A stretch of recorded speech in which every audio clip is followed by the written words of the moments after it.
I watched my manager push 2 tables together for the 11th time this month, and something inside me finally cracked. The woman standing in front of me, all sun-damaged skin and entitled fury, had just called me rude for doing exactly what she asked. My feet screamed after 7 hours of standing, my back ached, and I'd had enough. "You know what?" I said, cutting off my manager mid-apology. "No." The restaurant went quiet. Even the rowdy party at the bar stopped their conversation. My manager, David, froze with his hands still on the table edge. The woman, let's call her CC for cougar chest, because clearly sunscreen wasn't in her vocabulary, stared at me like I'd just slapped her. "Excuse me?" she hissed. I pulled out my phone, tapped the recording app I'd started using after too many he said, she said situations, and hit play. My voice filled the space between us, tinny but clear. "Just so you know, it means you will be sitting at high tops. Is that okay with you?" Then her voice. "Yes, that's fine." The color drained from her face, then rushed back twice as red. "You've recorded our conversation?" She practically shrieked it. "One party consent state," I said calmly, "and I'm the one party who consented." David's expression shifted from shock to something I couldn't quite read. The other hosts, Jamie and Marcus, had stopped everything to watch. This wasn't like me. In 15 years of hospitality work, I'd never challenged a guest, never pushed back. I was the one who smoothed things over, who absorbed the anger, who smiled through the abuse. But something had changed. Maybe it was turning 70 last month. Maybe it was the phone call I'd gotten that morning from my daughter telling me she couldn't visit for Christmas because her husband's family was more important. Maybe it was the realization that I'd spent 7 decades making myself small for other people's comfort. Cece's mouth opened and closed like a fish. Her friends at the bar were watching now, their raucous energy replaced by uncomfortable silence. "I want to speak to the owner," she finally managed. "I am the owner," said a voice behind me. I turned. My manager, David, stood there, but he wasn't looking at Cece. He was looking at me with an expression I recognized as concern. "Not for the business, for me." "Ma'am, I'm going to have to ask you to leave," he said to Cece. "What? Are you kidding me? Your employee is the one being—" "I heard the recording. You confirmed bar seating. Margaret here has been nothing but professional. You, however, have been disruptive and verbally abusive to my staff. Please leave." The group at the bar started gathering their things, throwing dirty looks my way. Cece sputtered something about reviews and lawyers and knowing people, the usual threats. They meant nothing to me anymore. After they left, David pulled me aside to the office. I expected a lecture about professional boundaries, about how the customer is always right, about how I needed to control myself better. "Margaret," he said, "how long have you been recording calls?" 6 months, I admitted. Ever since that couple claimed I never told them about the upcharge for premium seating, and corporate made me pay it out of my own pocket. He nodded slowly. "Do you have more recordings?" "Dozens." "Can I hear them?" Something in his voice made me nervous, but I pulled up my files. We spent the next 30 minutes listening.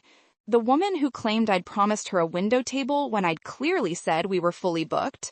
The man who swore I'd told him reservations included free appetizers. The couple who insisted they'd booked for 6 when the recording showed they'd said 4, then blamed me when their extra guests couldn't be seated. David's face grew darker with each recording. When the last one finished, he sat back and rubbed his eyes. "Margaret, I need to be honest with you. Corporate's been building a case." My stomach dropped. "Against me?" "They say you're costing the restaurant money. All those comped meals, those discounts to keep guests happy. They've been tracking it, adding it up." He paused. "They want to let you go." The words hit me like a physical blow. 15 years. 15 years of doubles and holidays and standing until my joints swelled. 15 years of smiling through insults and absorbing other people's anger. When? My voice came out steady despite the trembling in my hands. "After Christmas. They told me today. They want me to start documenting everything, building a case for termination with cause so they don't have to pay unemployment. I should have seen it coming. The younger hosts getting better shifts. The way the district manager looked at me during her last visit, like I was a problem to be solved. The anonymous feedback about my attitude that had started appearing in my file. Why are you telling me this? David leaned forward. Because those recordings prove they've been setting you up. Every single complaint that's on file, you have proof you did nothing wrong. That's wrongful termination waiting to happen. I stared at him. In all my years in hospitality, I'd never thought about fighting back. You took what they gave you. You smiled and survived.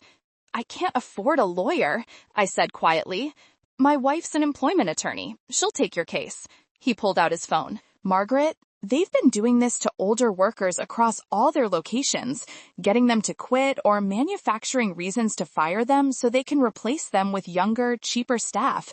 You're not the first, but you might be the first with evidence. The office suddenly felt too small. My mind raced through the last 6 months, seeing everything differently. The impossible standards, the constant criticism, the way they'd started scheduling me for the worst shifts, the ones where problems were inevitable. I need to think, I said. Take your time. But Margaret, whatever you decide, you're not working another shift until after we figure this out. Take tomorrow off. Paid. I'll handle it. I walked out of that office in a daze. The restaurant had filled up again. New guests replacing the drama of an hour ago. Jamie manned the host stand, shooting me curious glances. I gathered my coat and purse from the back, my movements automatic. The cold hit me when I stepped outside. Snow fell in thick, wet flakes, muffling the city sounds. My car sat in the back lot, covered in white. I should have scraped it off and driven home. Instead, I stood there, letting snow collect on my shoulders, and pulled out my phone. The call log showed dozens of recordings, hours of proof. Evidence of my own diminishment, my willingness to be gaslit and blamed. Each file was a tiny rebellion I hadn't even known I was staging. My daughter's name sat in my recent calls. The conversation from that morning still stung. Mom, you understand, right? Brad's parents only see us once a year. You're always there. Always there. Always available. Always understanding. I scrolled past her name to another contact. My sister Linda, the one who'd become a paralegal after her divorce, who'd rebuilt her whole life at 65. We hadn't spoken in months. Not since I'd canceled Thanksgiving with her to cover someone else's shift. The phone rang 3 times. Maggie? Her voice was cautious. Is everything okay? I think I'm about to do something crazy, I said. Tell me everything. So I did. Standing in the snow, watching my breath form clouds in the freezing air, I told her about the recordings and the termination plan and David's wife and the years of taking it, all of it, every insult and injury and casual cruelty. Linda listened without interrupting. When I finished, she was quiet for a long moment. Do you remember what Dad used to say? She finally asked. About the boat? Our father had owned a small fishing boat, his pride and joy. He'd saved for years to buy it, then never took it out. Always some excuse. Too busy, too tired, weather wasn't right. He died with that boat still sitting in the garage, unused. He said he'd have time later, I whispered. And he ran out of time. Maggie, you're 70 years old. How much more of your time are you going to give to people who don't value it? The question settled into my chest like a weight, or maybe like an anchor, finally dropped after years of drifting. I'm scared, I admitted. Good. Do it anyway.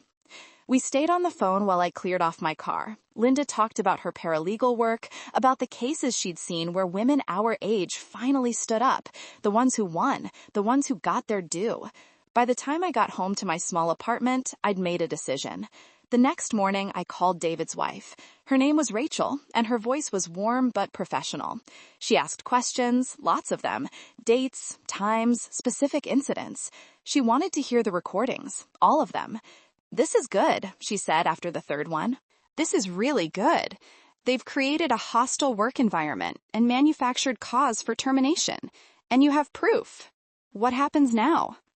Now we send them a letter. We let them know what we have and what we're prepared to do with it. Then we wait. For what?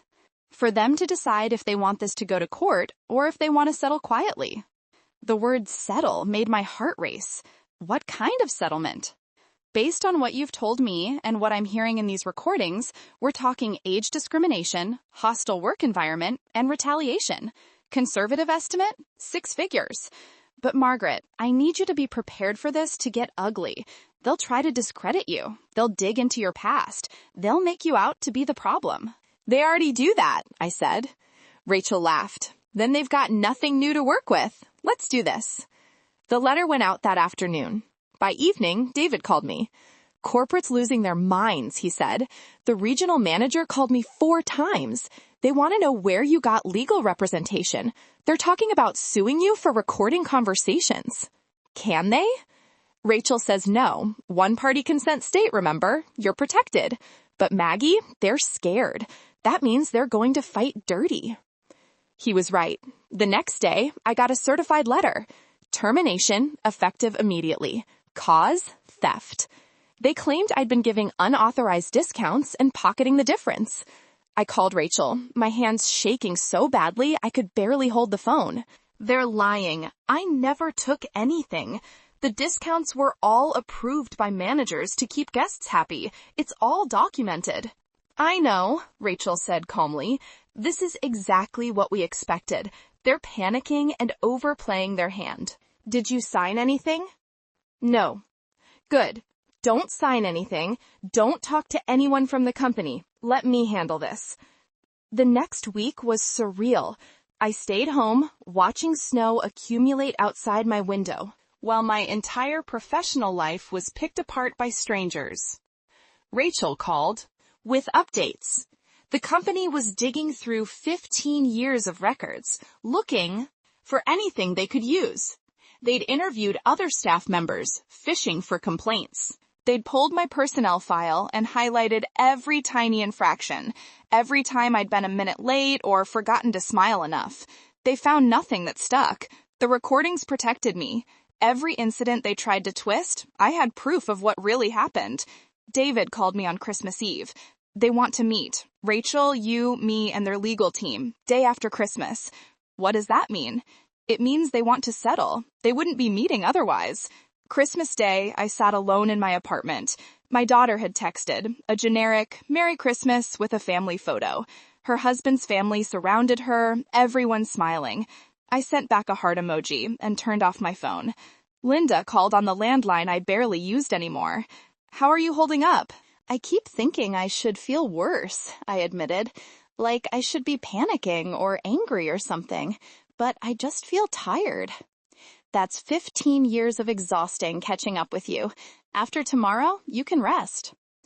The meeting took place in a conference room at a hotel near the airport, neutral territory. I wore my best dress, the navy one I saved for funerals and job interviews. Rachel sat beside me, crisp and professional in her suit. Across the table sat 3 people, the regional manager I'd met once, a corporate lawyer whose name I immediately forgot, and someone from human resources. They started with pleasantries. How was everyone's holiday? The weather sure was something. All fake, all surface. Then the corporate lawyer slid a folder across the table. Miss Morrison, we're prepared to offer you a settlement package in exchange for your agreement not to pursue legal action. Rachel opened the folder, scanned the contents, and closed it. This is insulting. I think you'll find it's quite generous considering... Considering what? That you systematically targeted my client for age discrimination? That you created a hostile work environment and then falsely accused her of theft? That you have a pattern of this behavior across multiple locations? But the words hit like hammers. We're not here to negotiate pennies. We're here because you know exactly how badly you've exposed yourselves. The regional manager shifted uncomfortably. Let's not be dramatic. Dramatic? Rachel pulled out her laptop. I have 47 recorded conversations proving harassment and systematic bias. I have documented evidence of age discrimination across 6 of your locations in this state alone. I have testimony from other employees about the same patterns of behavior. This isn't dramatic. This is a federal case waiting to happen." The HR person whispered something to the lawyer. He nodded and pulled out his phone, stepping away from the table. The room fell silent except for the hum of the heating system and the muffled sound of his voice in the corner. 5 minutes passed, then 10. I focused on breathing, on keeping my hands still, on not showing how badly I wanted to run. The lawyer returned and sat down. "What number did you have in mind?" Rachel didn't hesitate. $250,000. Full retirement benefits as if she'd worked to 75. A written apology and letter of recommendation, and a commitment to third-party review of your hiring and termination practices across all locations in this state. That's absurd. That's what it costs to make this go away quietly. Otherwise, we file on Monday. Federal court, full discovery. Every employee you've terminated over 50 in the last 5 years gets subpoenaed. Every internal memo about cost-cutting and demographic targets becomes public record. Every news outlet in the state gets a copy of my client's recordings. Rachel leaned forward. "How much do you think that will cost you? In legal fees alone, you'll spend more than my number. That's before we get to the publicity and the other lawsuits that will follow." The three of them exchanged glances. The HR person looked sick. The regional manager's jaw was clenched so tight I could see the muscles jumping. The lawyer's expression was carefully blank. "We need to confer with our superiors," he said finally. "You have until 5 p.m. today. After that, the offer increases by $10,000 per day." Rachel stood up.